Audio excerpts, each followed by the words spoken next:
ancient Egyptian cat mummies used as fertilizer during the Victorian period in Europe? While this story has a lot of textual evidence, it appears that it might actually be a giant marketing ploy. Let's talk about this misinformation. The story originally stems from one newspaper article in 1890. And the story goes that an Egyptian farmer in 1888 discovered the remains of a sacred animal necropolis with lots of mummified cats, supposedly around 180,000. He apparently sold these to an Alexandrian merchant who then sold them to another company in England, and then these were shipped on a cargo ship to Liverpool. The first article that this story comes from was published on February 1st, 1890 in the Birmingham Post, with separate articles from different newspapers across England following. If you don't really know how early newspapers tended to work at this time, a lot of them would actually directly copy articles from other newspapers as a way of slowly spreading information throughout their country. Sometimes they will be the exact same article, word for word, and have a citation as to where that came from. But sometimes you're going to see a slightly paraphrased version, and it won't reference what newspaper it came from.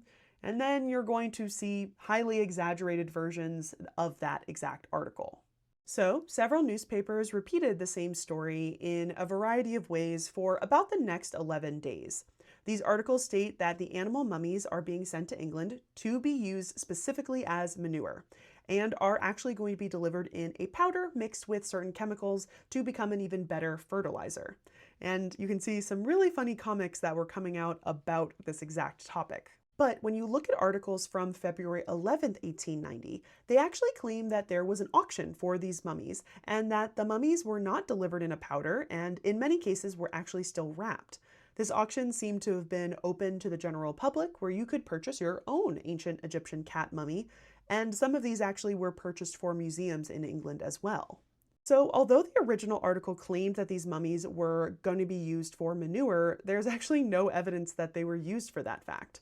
One thing I find very curious is essentially, were these actually intended to be used as manure and then there was a change of heart by the owner based on the obvious crazy response from that original newspaper article, and that's why he decided to auction them without grinding them down?